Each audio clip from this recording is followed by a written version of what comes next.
I would like to take this opportunity to welcome you to this book event. We are launching Professor Eddy Maloka's recent book titled "When Foreign Becomes Domestic," which takes us deep into the belly of where foreign policy is made in South Africa, and it offers very rare insights into the tensions and the processes that are entailed in making foreign policy behind the scenes. So this is a really important contribution to foreign policy dialogues in South Africa, especially given that there's not been much offering on foreign policy in the last few years. And it makes it a wonderful effort that a practitioner, a scholar, and someone who has worked very closely with political principles has taken time to put a book of this nature together. We will hear from him very shortly. I just want to really welcome all of you to this book event. I'm going to quickly introduce our panelists who are going to be reflecting on the substance of this work. First, we have Professor Eddy Maloka, the Chief Executive of the African Peer Review Mechanism. Many of you would know Eddy from his various roles. Before he went to head the APRM, he was a special advisor to the then Minister of the Department of International Relations and Cooperation, Minister Ngwane Mashabane. And we also have a senior government official, Ambassador Nkolisi Nkosi, who is at DIRCO as well, a former ambassador to the EU in Brussels. He will share his perspectives on this work. We have Luyanda Mbongose, sorry, who is governance manager at the South African Institute of International Affairs, where I've also worked, I think quite long before she came there. She has also read this work and has some ideas that she will be articulating on the substance of this work. So we look forward to hearing from her. And I have my former colleague at the Wits Business School, Professor Mills Soko, who is Professor of Strategy and International Business. He will be the lead discussant of this work. Once again, welcome to all of you. Please make use of the Q&A button to pose your questions and to the panelists. At this stage, I would like to hand over to you, Professor Maloka, to give us your thoughts on this work, why you put it together, and what you sought to achieve by putting this work together. No. Thank you very much, Prof. And thank you, my brother, for making this a reality. I know that we spoke about this a couple of months ago, and you were keen to convene this reflection on the book. I also thank my old friend, Professor Mills. We know each other many years when he was at UCT. So I'm also happy that the Wits School of Business School associates itself with this launch. And then, of course, I recognize my friend, Ambassador Nkosi, my former colleague at the Department of International Relations, and my sister, Luyanda. We continue to work with Institute, the South African Institute of International Affairs. And of course, thank you very much, Samantha, for convening this. And also to my publisher, Rose, who does a lot of work trying to promote scholarship on our continent. First, of course, is why I wrote the book. I wrote the book because I always encourage people that when you are at work, you work in government and anywhere, you're actually generating a lot of primary material. And I could see that there's a lot of primary material, but when you look at the experts who are writing on South African foreign policy, when they write about South African foreign policy, they don't make good use of that primary material. They don't look at South African government reports. They quote each other and they cite each other and they limit each other. They limit themselves to theoretical consideration, which are very important. So myself, I got into this mainly from my own background. I'm not a political scientist. I'm an expert in international relations. I came into this from my own background in history, so I'm always very interested looking at historical material and trying to piece the things together, etc. So it was really, so when you look at the book, you are looking at it, it talks about South African foreign policy, but it's largely written from an historical point of view somehow. And then the second thing is, I was quite, there were some times when, because this is here, you will talk about it, when you felt that people did not understand, even experts did not understand the thinking behind South African foreign policy. So that's why I came up with this interplay of national interest, Pan-Africanism, and international solidarity, because for practitioners, you are very clear, you understand what is happening, what is the thinking behind certain decisions, but you find that the criticism you get from the public, even from the experts community, leaves you with the impression that perhaps we are not on the same page as to how the thinking behind South African foreign policy. And then the title, of course, comes from there, that how international issues or foreign policy issues become domestic issues. They are contested, there's contestation over in parliament, in civil society, and so on. And we had to deal with a lot of that. And of course, the final issue, which is really for me, and I'm saying this, I've left behind foreign policy, South African foreign policy. I have a new assignment, but I just came here in my personal capacity. I'm generally, and I say this in the book, I'm concerned about the drift in our foreign policy away from the issues of soft power influence and the focus on Africa towards a narrowly defined notion of interest, largely around economic consideration. So that's really what the statement I try to make in the book.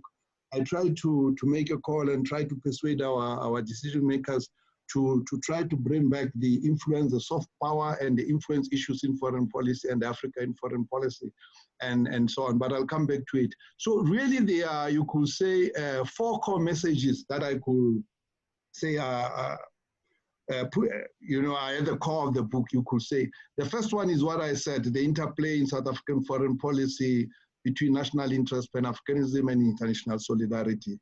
That the three are like, they are interlinked. They constitute a matrix of South African foreign policy. So when you look at them, you look at 3 cycles interlinked together, and one cannot be understood independent of the other, and you cannot understand South African foreign policy using exclusively and only one of the legs. So you have to look at it, the 3 together, but in dialectical and very interlinked manner. And I try to do that in the book to say, you see, national interests are about issues of gain and self-interest, but then Pan-Africanism are about issues of collective interest from the point of view of South African foreign policy. And then international solidarity, of course, is about the issues of solidarity and the global struggle for justice. But the 3 are interlinked in how decision-making takes place within the foreign policy establishment in South Africa.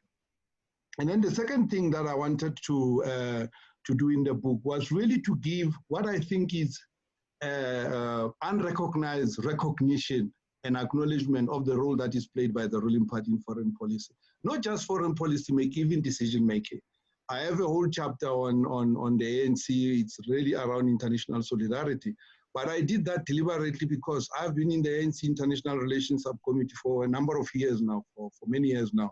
And I see that the work that the committee has been doing and its contribution to the development of South African foreign policy, even decision making, not many people know about it. And that's why I even talk about when I was in DIRCO, what we used to do in the decision making, the meetings we used to have to try to coordinate certain strategic decision making elements about what needed to be done, things, how we used to coordinate with the presidency, DIRCO, and then the ANC. So really, there's not much appreciation of the role that's played by the ANC international relations, fraternity in decision-making, and even in formulation. People normally will confine themselves to formulations when they go to policy conference. But even on day-to-day, not day-to-day really, on decision-making on key and strategic issues, the ANC, I don't know now, but during our period, the ANC was always alive and present in a number of things that we concerned us. And even for us, myself, when I was in government, I'm the one who used to go to the ANC and take issues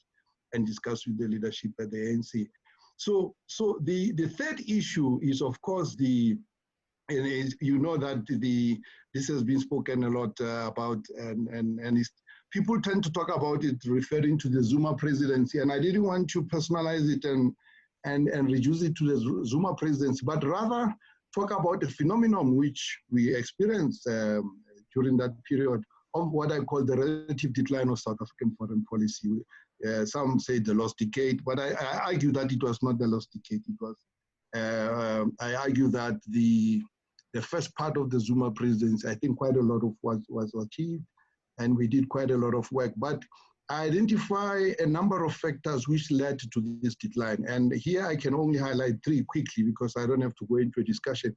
The first one is a general point which I think has also not been given adequate attention for people like who work like people in the university and those who look at policy making in South Africa and so on. We have not looked at the extent to which ANC internal conference and political infighting issues impact on the state, particularly on delivery of service delivery, even decision making. And in foreign policy, it was very, very clear when I was there, and I talk about this in the book, how the build up towards, of course, we came in after Polokwane, but how the build up towards both Mangaung and Nasrec impacted some of the key issues that were required or we wanted to do within the foreign policy space of the country.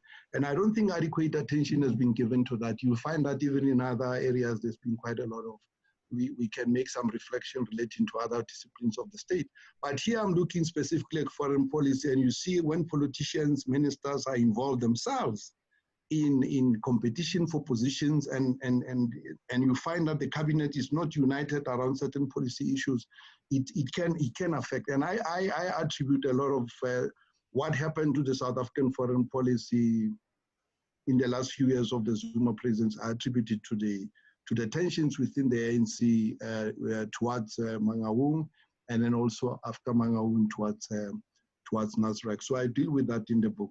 And then the second factor, of course, which I discuss, I hope I do that at length in the book, is the advent of the National Development Plan, the National Development Plan, and what became known as outcome-based reporting. It was good when it happened. The National Development Plan, it's a good practice. And where I work at the moment, we're trying to promote and we encourage governments to develop national development plans, national visions. It's a good thing. The concept is quite good. But its impact on South African foreign policy, I think it was negative. In that one, the chapter on the National Development Plan, which I actually discuss it in detail in the book, it was poorly written.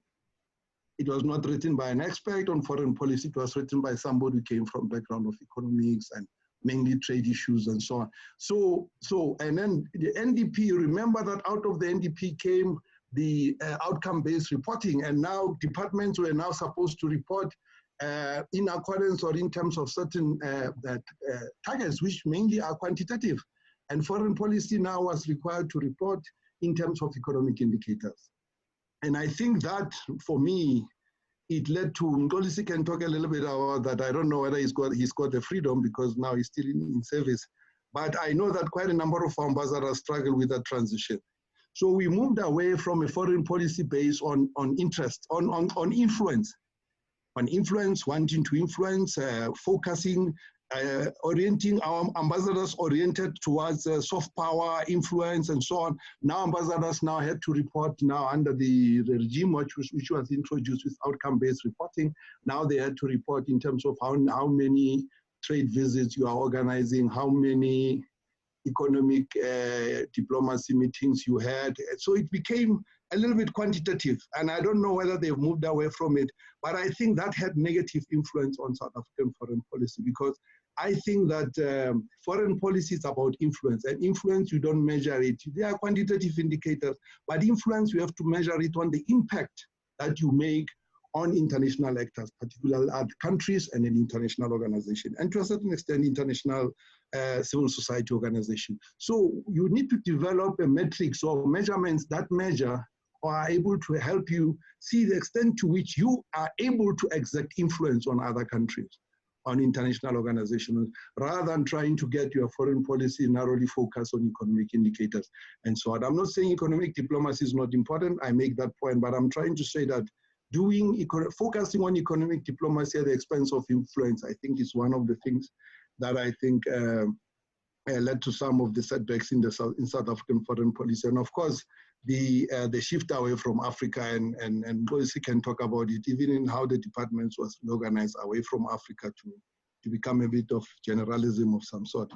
And then the third factor, of course, which I argue in the book, that led to the relative decline of South African foreign policy, were the fiscal constraints, which continue even to this day.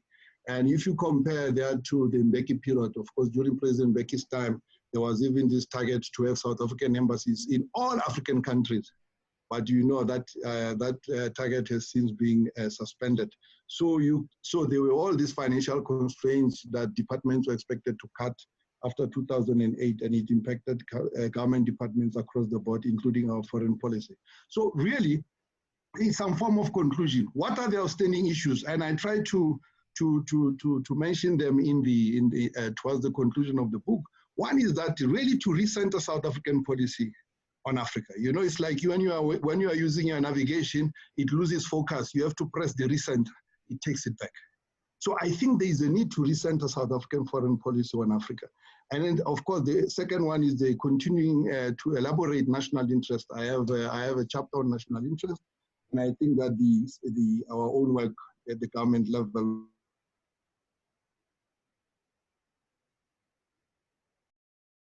on national interest, instrumentalize it in terms of foreign policy. We haven't reached that level. And then the third one, of course, I know that they are working on the next installment of the National Development Plan. And then I was happy that they invited me to make a contribution. I was very, very frank.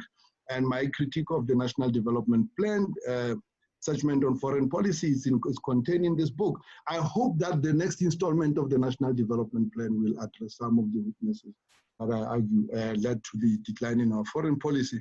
And the fourth one, of course, really we need to reinstate foreign policy measures that is based on influence as opposed to quantitative economic measures. I'm not saying those are not important.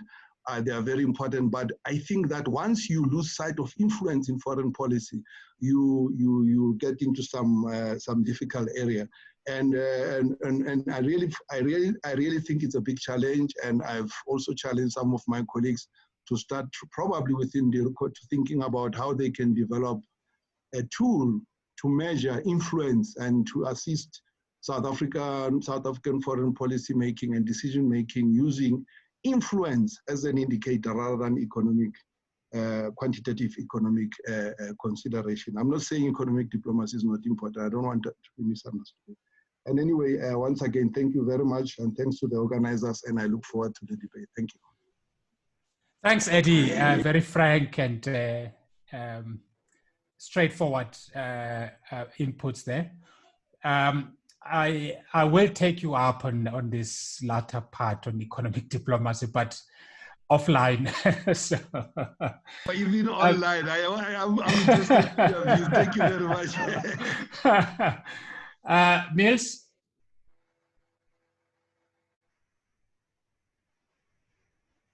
You are on mute, Niels. If you can please unmute yourself. Thank you. Can you hear me?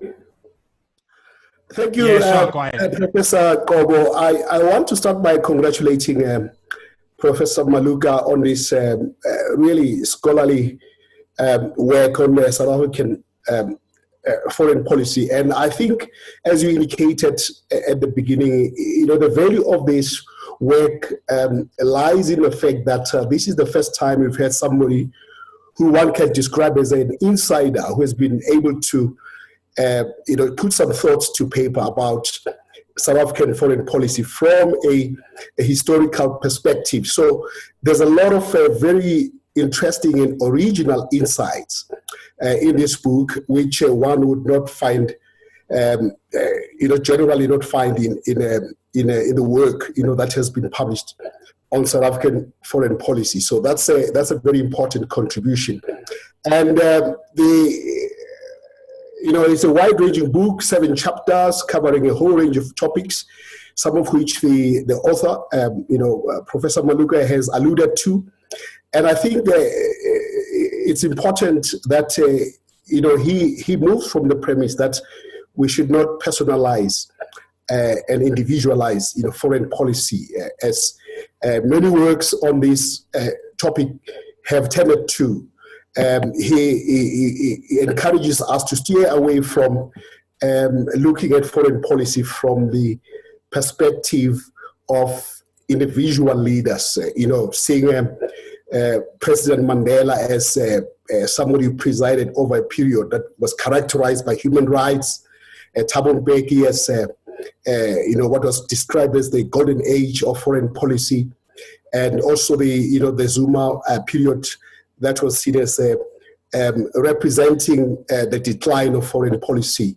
Instead, what he propounds is a different approach, which is focused on 3 interconnected pillars. One is a national interest, Pan-Africanism, secondly, and thirdly, internationalism. So they've spoken at length about the interplay, about the different aspects, in respect of this. I think that there's also interesting that he's been able to, from a historical perspective, to periodize, the various stages of South African foreign policy in the post-apartheid era, focusing on the first stage, which was about institutional restructuring, away from the apartheid stage to a democratic setting, the laying out of new strategic objectives, and then the second stage, that was the Mbeki period, focused on the African Renaissance and the African agenda, and then the Zuma presidency, which focused on economic diplomacy and a focus on what is an outcomes-based approach to foreign policy based on quantitative targets. He's very critical of this in the book, and I think for me the question is, I understand the criticism, but I think that there is no conflict between Afrocentric diplomacy and economic diplomacy. As I don't think it does this deliberately, but I think it comes across as such, that economic diplomacy should play second fiddle to diplomatic and political engagements in foreign policy. That is how it comes across, but I think they're mutually reinforcing and equally important.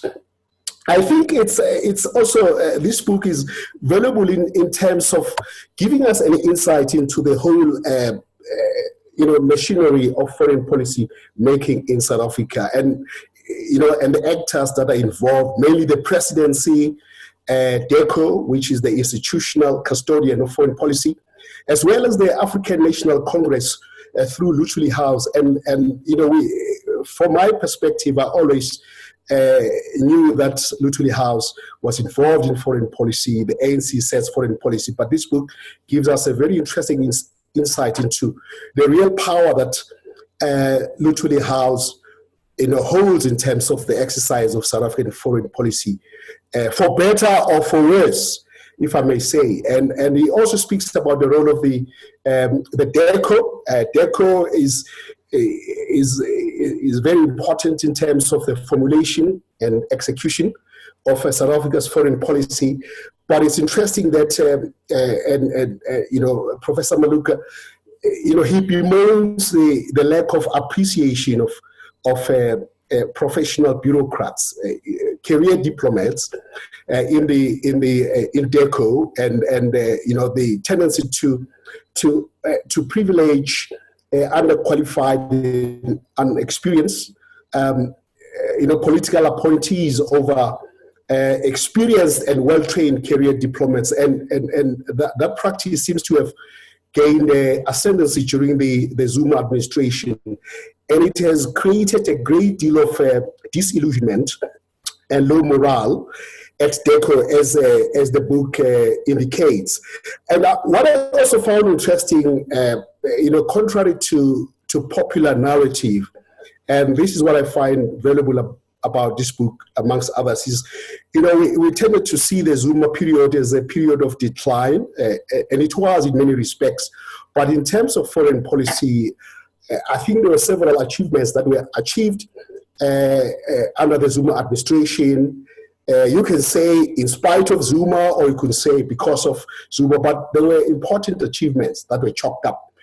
South Africa's entry into the BRICS grouping, the elevation of our country to the United Nations Security Council, for the second time since 1994, the successful lobbying for Dr. Nkosazana Zuma to become the chairperson of the AU. And there were some diplomatic and security interventions with respect to a number of countries, Madagascar, Zimbabwe, and the Ivory Coast. And also, we saw the advent and the consolidation of economic diplomacy as a key policy priority under the Zuma administration. So that's very interesting to note. And so there were achievements there. And I think, as Dr. Professor Maloka indicates, the second term of the Zuma presidency, it ushered in this period of degeneracy, of decline in foreign policy, and it blames this on political factionalism within the ANC. It also blames it on the implosion of DIRCO, administrative implosion of DIRCO, as well as the effects of state capture, which really undermine the moral standing of South Africa in the world. And he points out that the role of the political principle is very important within governments, and in this case within DIRCO. And here we saw the political principle getting dragged into the fratricidal wars of the ANC, and thereby dragging also the DIRCO into these factional battles with very damaging consequences. I found that the most interesting chapter was the chapter on national interests in human rights, and that is because of the strong domestic interest that there has been in these. And he uses 3 case studies. The Omar al-Bashir case, visit to South Africa in 2015, the controversial membership, South Africa's controversial membership of the International Criminal Court, as well as the Dalai Lama visa debacle. And what he seeks to do is to highlight how contentious decisions in foreign policy can be, and they can also be contested. I took issue with although I really found the discussion of these concepts of human rights and national interests very fascinating, and in some cases convincing, although there were some cases where I thought, he was treading on very shaky ground. He made some tenuous arguments which were not convincing. But I took issue in particular with the issue of the ICC and Omar al-Bashir, and that has to do with the critique that Professor Maloka makes, which is a very cogent critique of the ICC, but he moves on to suggest that perhaps South Africa should quit the ICC and mobilize African countries in favor of joining the African when it talks about the African human, what is called African Court of Justice, which as an alternative to the ICC. My concern about this is that it is twofold. One is that, I think this accession ignores the abysmal record of African leaders in dealing with human rights abuses on the continent, and specifically it is silent on the genocidal excesses of the al-Bashir regime and what ought to be done about these. And that raises very important questions about this notion of Pan-African solidarity. How relevant is it, within this context where it was very well known that the al-Bashir regime was involved in appalling human rights abuses, and nothing was done about that. And we're having that situation as we speak with respect to what is happening in Libya. So I think that is one of the issues that you left to wrap up, I thought. I'm wrapping up. That ought to be addressed. And lastly, I just want to to raise the issue of the progressive decline in budgetary allocations to DIRCO, which started in 2008, 2009, in the aftermath of the global financial crisis. And the question I want to ask here is that, we have seen this decline on the one hand, but there has not been a corresponding downscaling or reprioritization of South Africa's global ambitions. So the resources have declined, but the ambitions have continued to swell. How do we address this chasm? I'll come back to the other issues, Professor Kobo, but I thought these were my opening remarks with respect to this important book. Thanks, Ms. Covers a really large ground in the book. Now we're going to go to Ms. Mpungose to give us her reflections on this work. Thank you so much, Professor Mzugisi, and I'd like to thank you foremost for giving me a promotion during the introductory. Just to clarify that, I am a program officer with the African Governance and Diplomacy program at SIRE, but my reflections today are mostly as just a young person who has a keen interest in diplomacy and foreign policy, and of course a student of the field. I felt very strongly that the book was very important for young people in the discipline, and it's a book that every young person should read, every scholar and every student. Congratulations, Professor Maloka, on this very important book. I remember I bumped into you in the plane holding the book, and I showed interest, and you actually gave me a copy of the book. When I got the copy of the book, I think I had certain expectations based on literature that already exists. But when I started reading the book, it blew my mind. And I remember messaging Professor Maloka with my reflections as soon as I started reading it. That's how excited I was on the book. And I think just to make my observations on the book without giving too much of the content, is that, it began by laying out the landscape of the globe in terms of the international relations, speaking about the liberal world order and the subsequent multilateral system that we are under. And, it positions South Africa, therefore, in that respect. And it starts looking at a world where the world is not really dominated by Western countries. And certain interesting perspectives I got from the literature that was cited in some of the content there is, what does the world look like without the Western countries at the top? And some of the literature that, starts interrogating this question is one that looks at the non-Western countries as those that are illiberal with undesired norms and values. However, it's very important to have this discussion at this time as multilateralism goes through its own challenges. And it becomes the emerging countries who are not really desired who are the ones who are championing for a multilateral system. So for me, that was a very interesting beginning of the book, you know, and leading up to the understanding of South Africa's position as it advocates for the global governance reform, as it advocates for the reform of the UN system and various other important aspects of international relations. And I thought that the book for me was quite different in its approach and the literature that is available, because as it was earlier stated by Prof. Maloka, it's oftentimes academics quoting academics, and you know, we are looking at the same content over and over again. But what this book did for me is that it closed the loop between the academic literature that's available and the technical bureaucratic aspects of South Africa's foreign policy and implementation, which is not very widely available. And as a student, for me, that was very critical, because I understood more of the complexes and challenges of South Africa's foreign policy and the way it implements it internationally.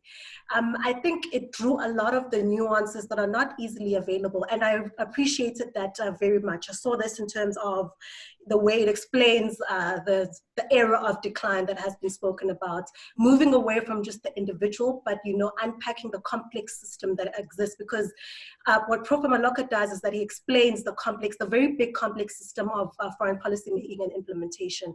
So for me, I appreciated the fact that it wasn't the same old narrative that we see in analyses that's widely available of just speaking to the individuals, but it goes into the complex systems, understanding the issues within the implementing governance structure. It gives a governance architecture of foreign policy and implementation in South Africa. I saw this in terms of explaining, you know, why sort of the scaling down had to happen, which led to a lot of incapacity within the space, especially within South Africa's peacekeeping operations and many other initiatives within the continent. I saw this in the way that it looks at the non-state actors in South Africa's foreign policy making. And I think what Prof. Maloka does is giving a historical sort of context in terms of why certain decisions were taken, using primary sources to actually highlight those decisions within the text, and actually giving then an analysis that is balanced. He was very frank, he was very critical in some aspects, which was very refreshing, but at the same time giving very accurate recommendations and very pointed recommendations.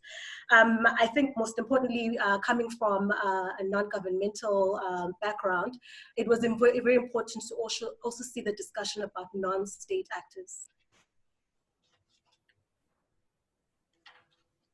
So I think also the use of the primary text was for me quite important, because it's another thing that we don't always see in sort of the information that is widely available. So I think, not to speak for too long, I'd just like to appreciate the book for the reasons that I have stated, and congratulate Professor Maloka once more, and end by saying that I think this is a book that every young scholar should read, and it's certainly a book that I can refer to time and time and again as I grow within my career. Thank you so much, Mr. Moderator. Thanks, Luanda. That was wonderful, very crisp and very pointed. A lot of food for thought there for Eddy. Ambassador Ngosi, your turn to give us your thoughts and reflections on this work.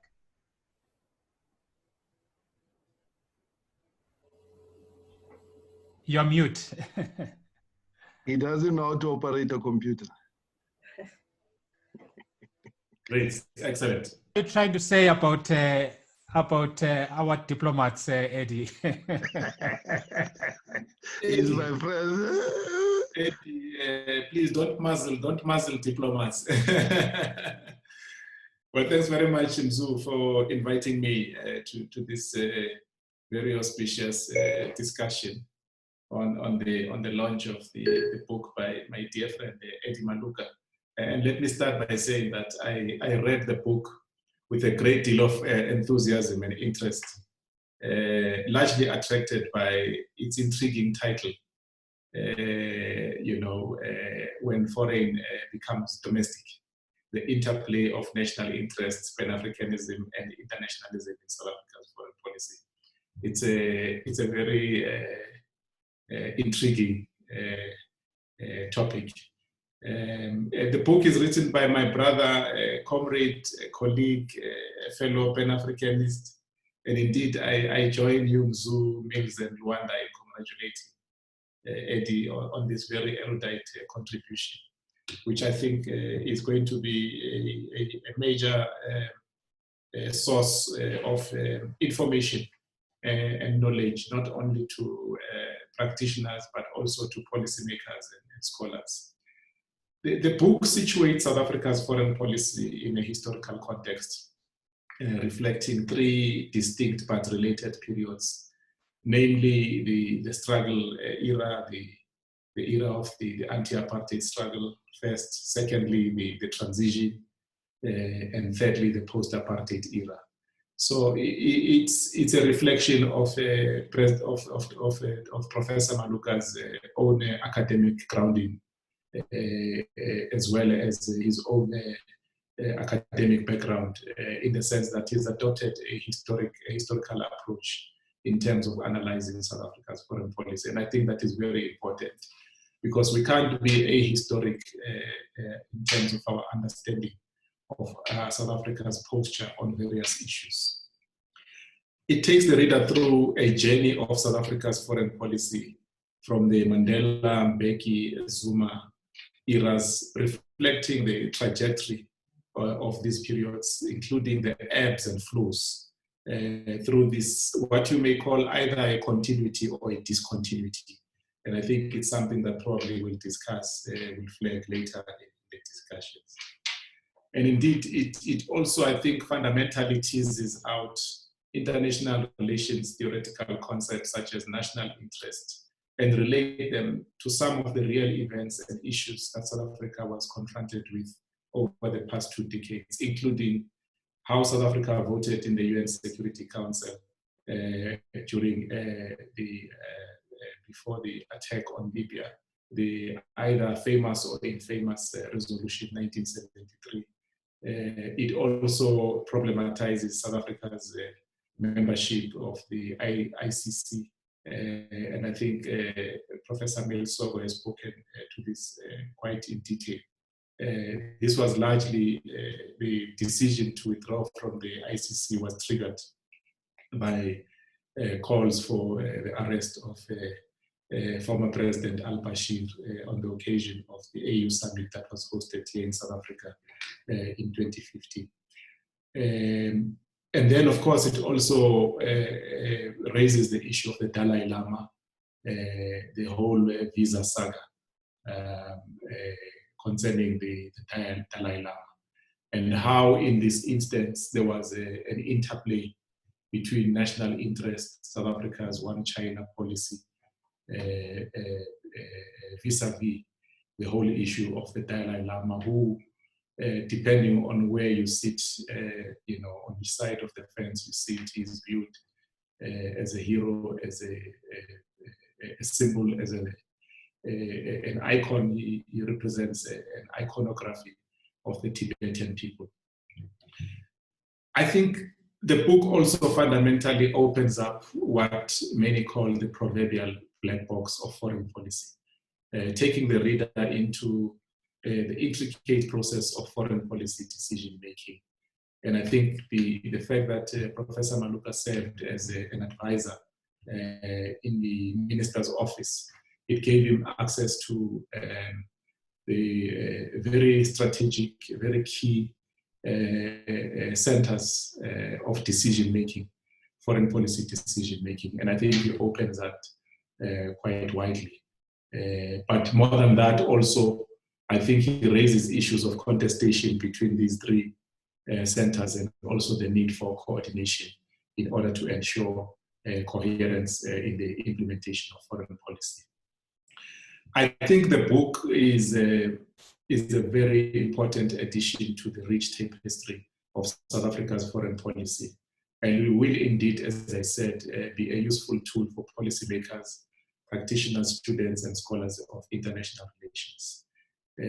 Professor Maloka also, I think he bemoans what he terms the shift in foreign policy from Pan-African solidarity and cooperation to economic diplomacy, Of course, we can debate and engage this question.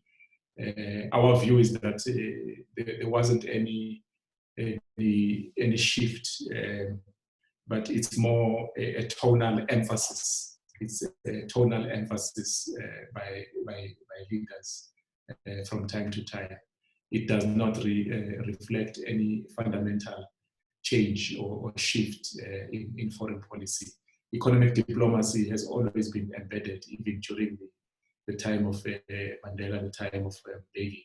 It's always been embedded, but it was not given the kind of prominence that it assumed during the time of President Zuma, and now, of course, President Cyril Ramaphosa. So it's more a tonal emphasis. Otherwise, Pan-African solidarity, Pan-African cooperation is always, occupying a central place in South African foreign policy. It is the foreground on which South African foreign policy is embedded. And I think, lastly, the book points out some of the issues that need to be attended in order to reposition and recalibrate South Africa's foreign policy, including institutional reorganization. And I think these are very instructive observations by Professor Maloka in terms of how we can reorganize, recalibrate DIRCO so that it can become an effective and efficient instrument for the execution of South Africa's foreign policy. Indeed, it also raises issues about interdepartmental coordination, which is quite critical. But I hope in his next edition of the book, he will also raise issues about the need for coordination between the three spheres, the local, the sub-national, as well as the national spheres, because this is one of the major challenges that we're facing now also as a department. And of course, it raises the issues of professionalization of the foreign service, which is a very important issue. It's long overdue.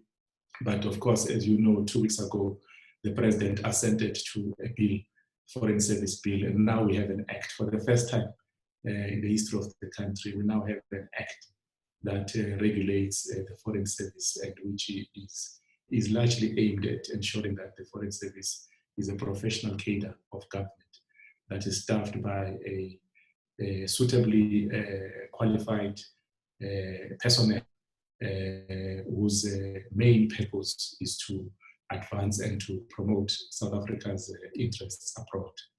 And then, of course, he raises the issue about the sharpening our focus on Africa, as well as the re-engagement with the diaspora, which is the last chapter in the book. And I think these are very important issues that we are currently seized with as a department.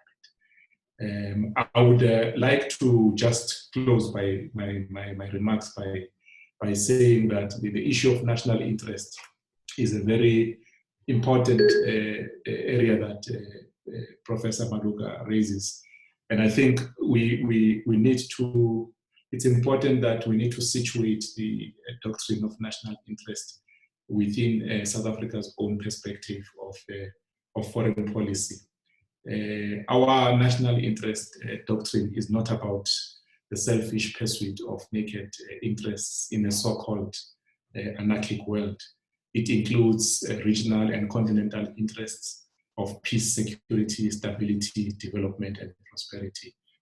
And we do this because we believe that South Africa is not an island. It operates in a regional, continental, and global context where there's a concertation of nations. Its security, stability, development, and prosperity is dependent on and interrelated with that of the region, the continent, and the world in which it operates. Secondly, given its history and position, its stature as well as ambition, South Africa has agency.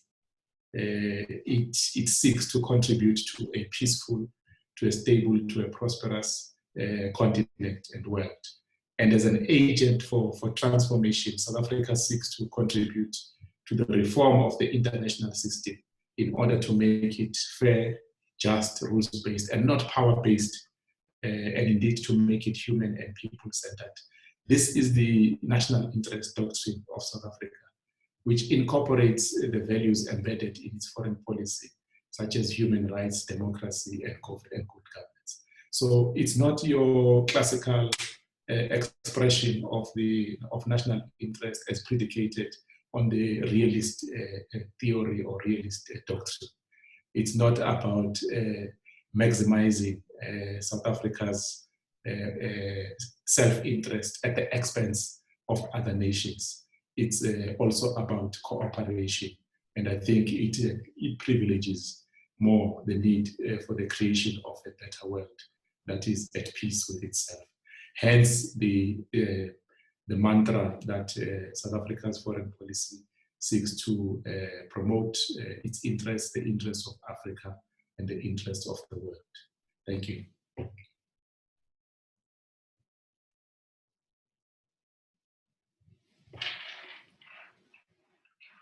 Thanks, Ambassador Ngosi. I was also trying to see if there are questions on the comments section. So I'm going to read some of the questions that most of which are directed at Prof. Maloka, but I would encourage other panelists to respond to these. I also throw one or two questions. After reading the questions, I'm going to engage in some cyber bullying.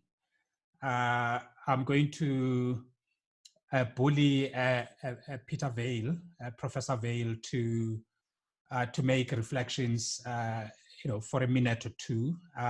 He's a foremost scholar on foreign policy, and it would be great if we can have his brief reflections overall on where South Africa's foreign policy is stacked against what is contained in this book. So I'll start with the first question from Thembi Ngosi. His question is shouldn't foreign policy be located within the imperatives of growth, development, and job creation? And therefore, if we take this to be an important basis, it then becomes very important to apply quantitative measures on foreign policy using the prism of economic diplomacy. So that's the first question. The second question from my colleague, Dr. Nomfundo Ngwenya.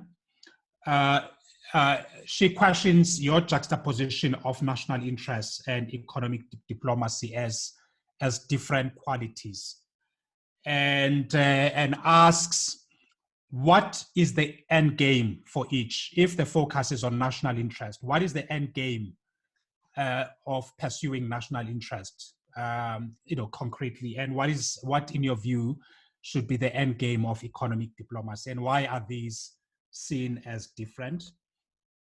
Then we have another question from Ntabi Ngosi. She wants to know, how can South Africa regain its influence in the rest of the African continent? For an example, South Africa's current tenure is somewhat lackluster compared to the current tenure at the UN Security Council compared to 2007, 2008. My colleague, Professor Erin McCandless, also raises a similar question.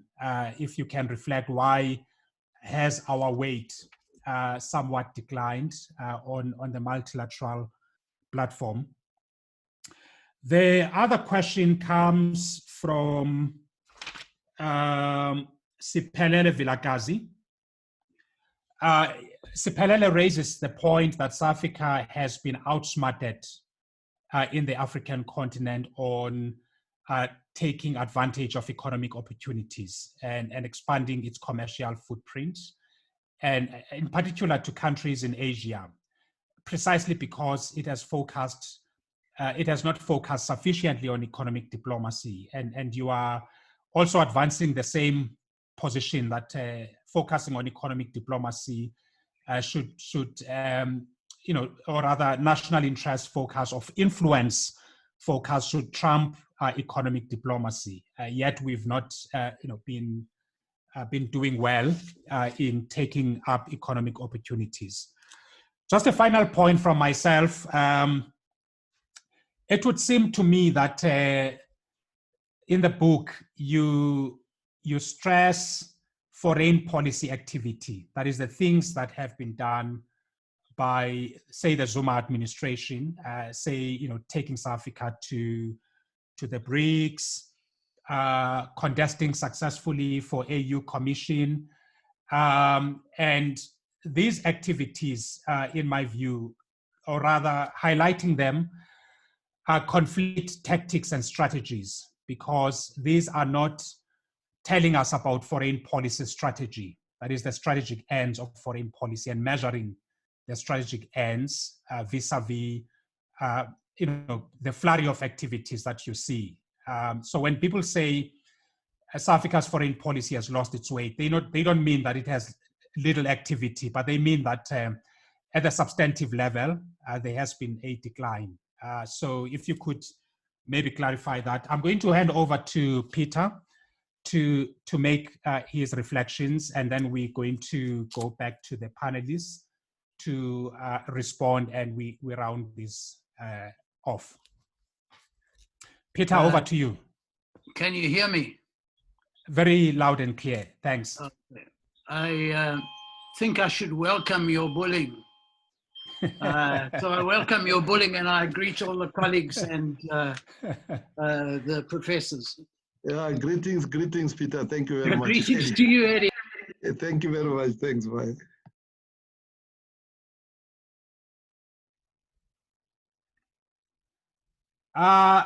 You are on mute. Peter, you're on mute. You can go ahead now. So thanks. So you unmuted me. The bully unmuted me. So I mean, I think it's an important book because it stands in a trajectory of books on foreign policy that Sam Noluchungu started, written by people who are South African. Let me put it out front, who are not Anglophiles, who are South African black people writing about the foreign policy of their own country. And I think this is enormously important. So I see it in that context. So I want to congratulate you on that. I'm very interested in where the ambassador ended and what everybody else has touched on. And this is this question of national interest. Because it does seem to me that national interest, in the way that it's used in many of these debates, and the ambassador was trying to get away from that, is that it's a reductionist term. It means that you could, and this brings us to Eddy's part, you could measure the national interest. And if you use national interest in that way, it's an ideological term. It's not a term that's very helpful in us trying to understand the complexity of the package that the ambassador was putting together in his way of thinking about national interest. So I think that what we have got to do is push the horizons out of the way that we define terms. So I think that when we talk about national interest, we have to begin to package in a different way. If you look at the old way that national interest was being discussed by the Anglophile scholars of South African foreign policy, Jack Spence, Greg Mills, all of those people, they package this in a particular economic form. You will sober up, Mandela, if you write in foreign affairs and realize that the world is a very difficult place. That's not what we're talking about. We are talking about something much more complex than that. So I think a lot of our energy, and this book starts it, and this conversation starts it, has to be around trying to find a vocabulary that will get us around this question of national interest. Now, I think the way Eddy has set it out is really important. It is a three-ringed circus. It is domestic, it's regional, and it's the international at the same time. And I think that what our energies have to be focused on is that kind of package, how we talk about it. And it's not an either or thing. It's not either foreign policy or national interest. It has to be a marrying of these things. So this is a kind of plea for a critical engagement with the term, because I think vocabularies here are extremely important. So if that's one set of remarks, let me make another set of remarks. And it touches what our young colleague from SAIA said. I think it's really important to see ourselves in the context of the declining power of the United States and Britain in the world. And also because most international relations writing comes out of those places. That's the wellspring of the way we understand foreign policy. So I think we have to have a deeper engagement with our African colleagues, much deeper. And Eddy, I'm afraid we have to talk about the theoretical end or the intellectual end, because it's the field of international relations that determines the way we respond to foreign policy. It's not history. It's embedded in history. We have to understand that, but what we need are deep conversations about the field, the discipline, the identity of the discipline, and this one concept which traps us continuously and which the ambassador so helpfully tried to unpack for us. So thanks a lot. I really appreciate you giving me a voice. Thanks, Peter. I knew you were going to raise very critical points. I see Eddy is palpitating. So we'll see how he deals with all these complex questions. So back to you. I think, Eddy, you may want to start, and then we go back to the other panelists. No, thanks, Mzu. I think the what I found very interesting with the observations that were shared with us by our colleagues is that it's really balanced reflections, I thought, and I want to thank Mills for a very, you could say, very a good overview, quite critical somehow, but very fair, frank, and very balanced. And I'll come back to some of the one or two issues, and of course Luanda's emphasis on. I'm happy that you found the first chapter very interesting, and Peter Vade, of course, is our elder. He also talks to that aspect of how we need to start thinking about international relations out of, as a discipline, out of the establishment, which evolved post-Second World War, which is focused on the Western world, and trying to think out of the box and think of international relations post the Western, you could say, international order. And then the points you're raising about the civil society and the use of primary material, and it's also important for yourself as a scholar. And then Mkolisi's points on national interest, I'll come back to that, and the points you raised around coordination. I think they are quite.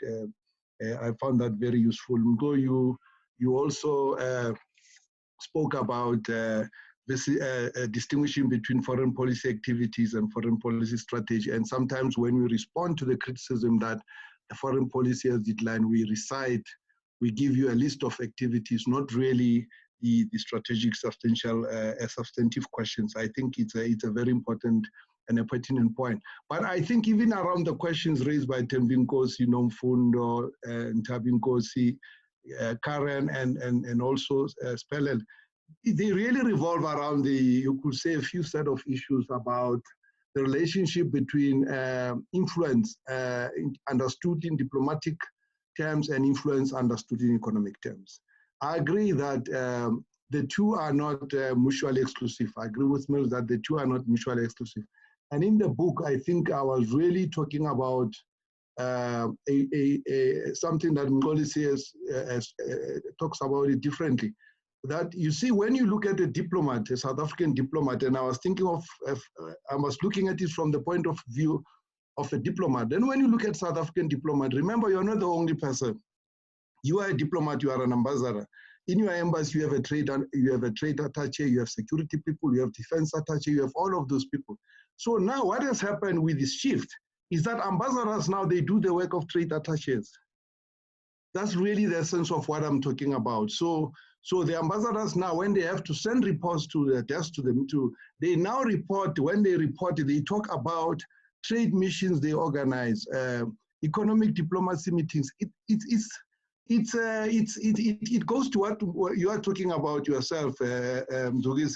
You move ambassador from the strategic questions of influence, interacting with country, trying to win a country over strategic issues, support on key issues. For us, disarmament is not a big issue. It could be there, for example, engagement with Israel, engagement with, so there are a lot of broad diplomatic issues around which South Africa engages the other countries. But once you get the ambassadors of that file to get the ambassadors to do the work of trade attaches, then you are losing it. So that's really the point that I'm trying to say. I'm saying we are moving our ambassadors from doing strategic foreign policy work to becoming trade and economic attaches, organizing exhibitions and so on. I'm not saying that's insignificant. Actually, in the book, I say this is very important, but it is the primary department is the Department of Trade and Industry, and they deploy trade attaches to do this. Trade attaches, they also promote investment. We have brand SA, we have SA tourism. There are all these SA agencies and are all linked. The ambassador coordinates all of them. But it is not the work of the ambassador to do the rents and cents and sit and counting how many 10 rents I'm bringing into South Africa. I think the ambassador should look at strategic relations. You look at the level of the relations you have with this country. You look at how you penetrate, how you influence, how you get this country to support you at the Security Council, to support you at the AU, if you are in an international organization, how you build coalition, how you create consensus. So really that's the work of an ambassador. So I was misunderstood, and perhaps Mills is right that maybe I thought I'm very clear, but perhaps I didn't put it across well. But that's really the point that I'm talking. I'm not saying economic diplomacy is not important. It is part of foreign policy. It's a component of foreign policy. But I don't think that the primary responsibility of South African diplomats is to count rents and cents. And that goes to the point that was raised by Karen and Spelele. The reason why now South Africa's influence and impact declines is because your ambassadors are no longer dealing with influence. They are counting the rents and cents. They are setting up economic meetings. They are doing this, which they should do, but they should work with their trade attaches. So you need to do your own global mapping and say, in this country, we need this and this and this. With the Cubans, we send the health attache.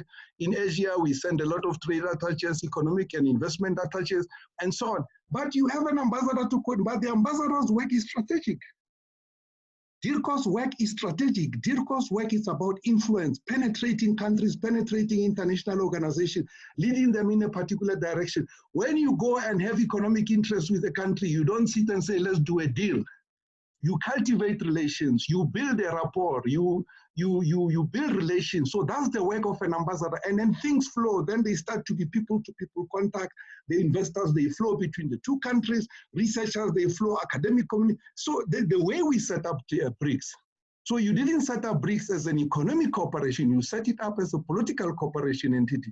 But then out of it then flows all other streams of cooperation, economic, intellectual, etc., etc. So that's really the point I'm trying to make, that let's really go back to the basics of diplomacy, which is influence. You know, influence, trying to focus South African ambassadors, South African diplomacy on influencing the African Union, influencing the SADC, influencing countries in the region. And then the economic benefits, they flow out of, you don't start with them. I'm not saying you sequence them, but economic interests, they flow out of very good diplomatic relations between countries. So that's really what I'm talking about. I'm saying our ambassadors are not trade attaches, they are not investment attaches, they are not economic policy attaches. Our ambassadors are strategic diplomatic personnel that are out there to influence, to penetrate the world, to make sure that South Africa is in good standing with other countries, has good rapport, good relations, and penetrates these countries, penetrate international relations, and then a lot of other things, then they flow out of those relations. So really that's the point I'm trying to make. I won't go into the ICC and so on and so on. Mills will discuss that. I'll come to Wits, and then we talk about the ICC. But I think on the ICC, Africa's position has been exonerated. You see, if the ICC can't deal with war crimes which are committed on Palestinian territories, in Afghanistan, in Iraq, I think it's an insignificant global body. That's really my So anyway, I think it's a theme on its own, and it often flares up. You know, there's always. I mean, the positions are very polarized on this, so we can take a whole day discussing this. But anyway, I was just saying I'm not going to go to, because we don't have all the time. But really the point that really I was trying, I'm sorry that perhaps in the book I juxtapose. I'm not juxtaposing. I'm just saying what should be the principal strategic role of DIRCO. It should be strategic diplomatic relations, not counting rents and cents of what we benefit out of those relations. I think that can then be, you need to deploy other machineries of the state, you have trade and industry and so on, to deal with the harvesting of those relations. But the ambassadors, DIRCO, should focus on the strategic elements of those relations, building them, penetrating, influence. That's really the point that I'm trying to make. And thank you very much. Thank you, colleagues, for all the comments, and I learned a lot myself. And thank you. And I'm going to say you should write the book, not say I should write the second installment. I'm looking forward to it. Thank you. Yeah, that's a challenge. Eddy, I'm also going to remind him whenever I see him. Let's do it the other way around. Luanda? Thank you, Zu. I think just to attempt to respond to the question you posed to Prof about sort of the incohesive strategy in South Africa's foreign policy, I think this is something that also came to me when I was reading the first couple of chapters, where we were, trying to draw a landscape of the global, of the globe and the strategies thereof. I felt that in terms of looking at South African strategy, there was maybe a learning or an analysis that can be drawn from the BRICS Corporation, just maybe in terms of how South Africa uses that pragmatic cooperation for its own advocacy that fall within its own norms and values and within its own priorities. We look at how sort of South Africa tries to advocate for Africa within the BRICS. We look at the way it tries to advocate for the principle of self-determination. It tries to look at global governance reform within that body and how it leverages those partners. So for me, I thought there was something, there's a learning there, was an analysis that we can draw from that to sort of then plug in South Africa within this global system and understand the strategy if there's something that can be taken from that and leveraged further within South Africa's foreign policy. So it wasn't quite articulated in the book, but I did see Prof. Maloka try to speak from it from the prism of emerging markets. What is the role of emerging markets? Of course, we're not sure where South Africa fits in that. It's still a process that is unraveling, but I think that was a very interesting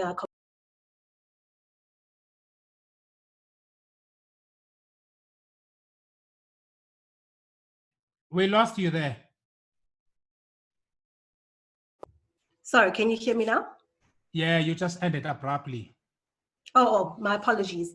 I was just basically drawing on the question you asked about South Africa's incohesive strategy within its foreign policy, and maybe just outlining a sentiment that I drew on when I was reading the first couple of chapters and, trying to think more over on the BRICS cooperation, the strategy that is used within the BRICS, and how we can sort of learn and leverage that, particularly as South Africa used that to advocate for its principles, its norms, and its values.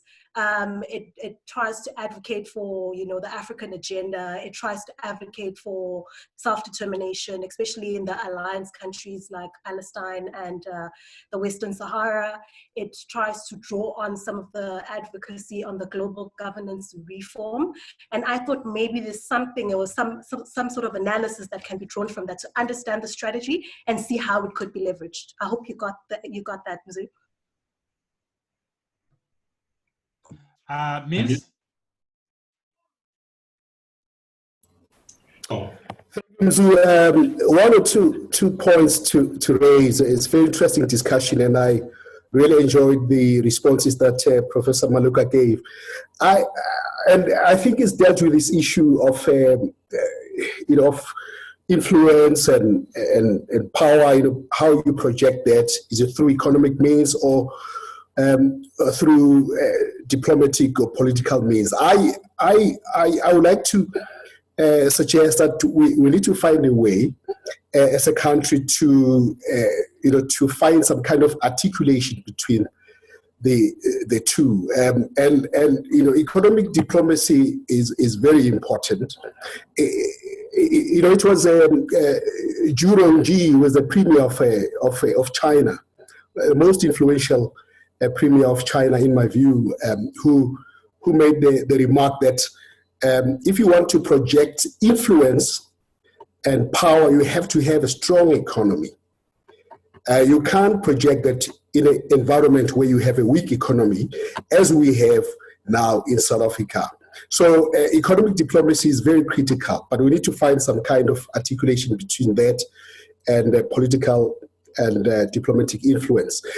And the issue, I found the point that Professor Vail made about the definition of national interest, and Eddy did a fantastic job, in my view, in the book in terms of defining what this is. Although he did make the point that there remains unfinished work that needs to be done from the point of view of DIRCO in terms of defining what our national interests are, and that is very clear, in my view, from how unfocused our foreign policy is.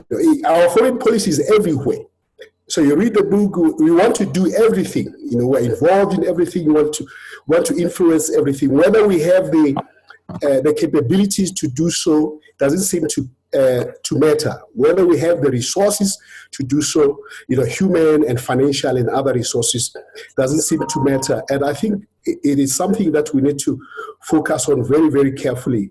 And, when one reads that chapter on international solidarity, that becomes very clear, the need to focus and the need to define exactly what we seek to achieve as a country. You take a country like Israel, and Eddy makes a very good argument that perhaps we should learn to be humble as a country in respect of the extent to which we can influence what is going on in the conflict between Israel and Palestine. It's very clear where we stand, but to what extent can we influence what is going on there? How much do we know about the nature of the conflict there? Is it not about time that we defer to those that have greater influence, that are close to what is going on there, the Arab League and other important powers that have a greater influence there? And for me, that is a very important point. And that links to that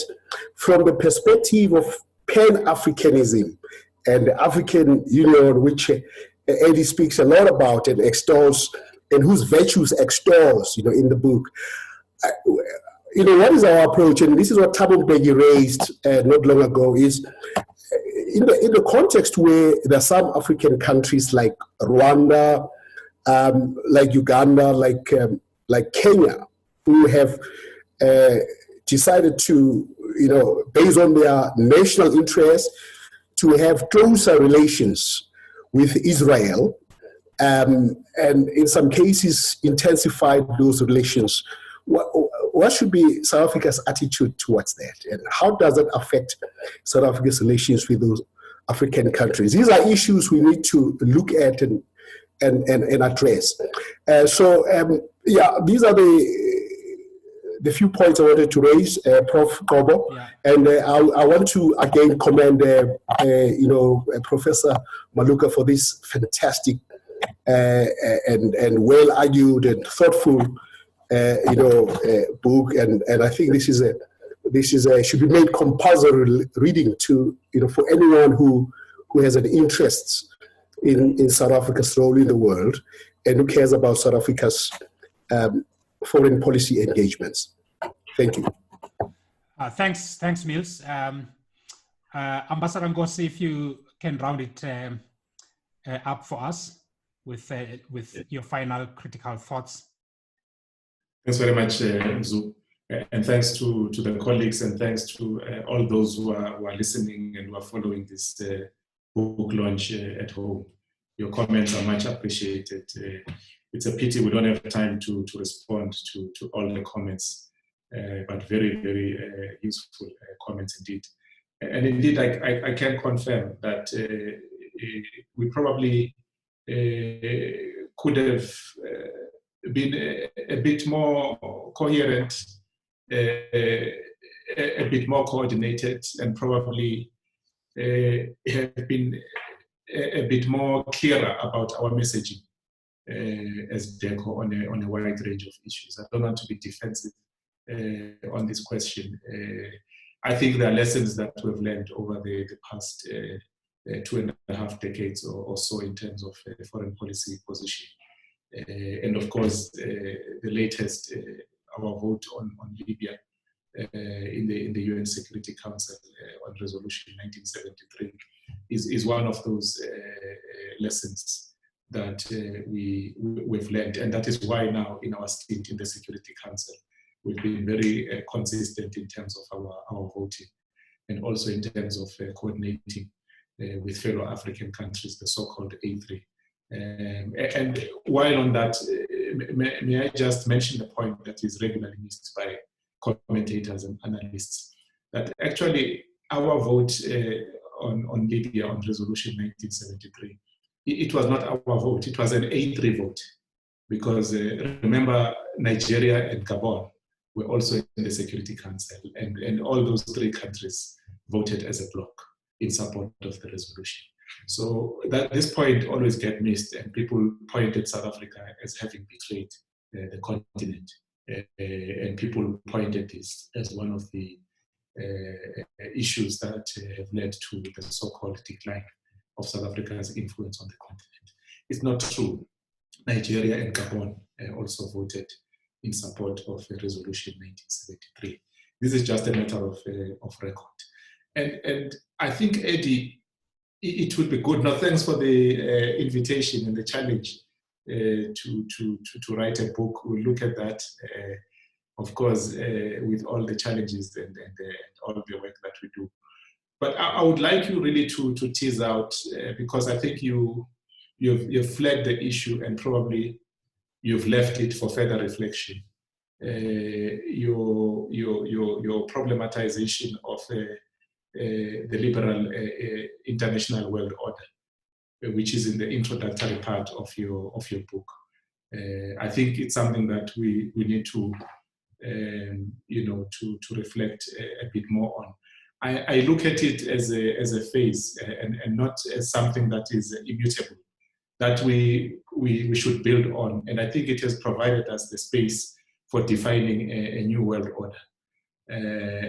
I don't think we should completely reject the current structure of global power.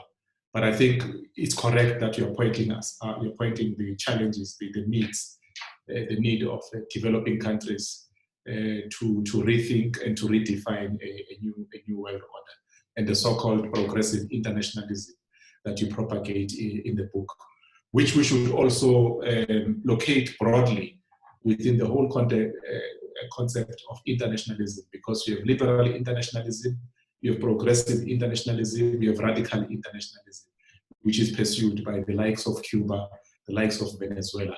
And we need to look at all these threads of internationalism and locate South Africa accordingly in those. Then just the last point, I like what Professor Vane has said, and indeed I agree with him. As I mentioned in my own remarks, we need to rethink the doctrine of national interest, because the world has evolved. We can no longer use the classical definition, which was predicated on the Westphalian concept of nation states. Sovereignty is no longer absolute, whether you're a big or a middle power or a small state. Sovereignty is relative now. And of course, cooperation is at the center of international relations. More so now as we face COVID-19. I think COVID-19 is typically categorized as one of the non-conventional threats, such as terrorism and cybercrime. It's not a conventional threat, but yet it has a devastating impact that some people have even called have even labeled the black swan. It's a black swan event. So we need cooperation. States have to come together. We cannot deal with COVID-19 as isolated entities, as states. We have to cooperate. Thank you very much. Thanks, Ambassador. I would like to take this opportunity to thank all of our participants and the thoughtful questions and comments that they raised. I'm sorry that I didn't give everyone a voice to speak. We already are almost 30 minutes over time. These questions are not conclusive, especially the latter point that Ambassador Nkosi made about liberal internationalism. And I'm already thinking of a symposium on the decline of liberal internationalism and normative preferences for Africa. So a lot of these questions are up for further discussions. The future direction of DIRCO. So there are a lot of thoughts that colleagues have given us that we could build upon for future seminars. I also want to thank the panel members for agreeing to be part of this and for bringing their best game to this seminar. Really appreciate your thoughtful reflections, and also just to thank Professor Vale for agreeing to come in at the last minute, because he could have said no, he's not part of this. He won't participate. So I appreciate that he played the game as well. He didn't leave me in the lurch. Colleagues, it's been a wonderful, fruitful discussion. Thanks to all of you. We'll keep you informed of future events. Thank you, Mr. Chairman.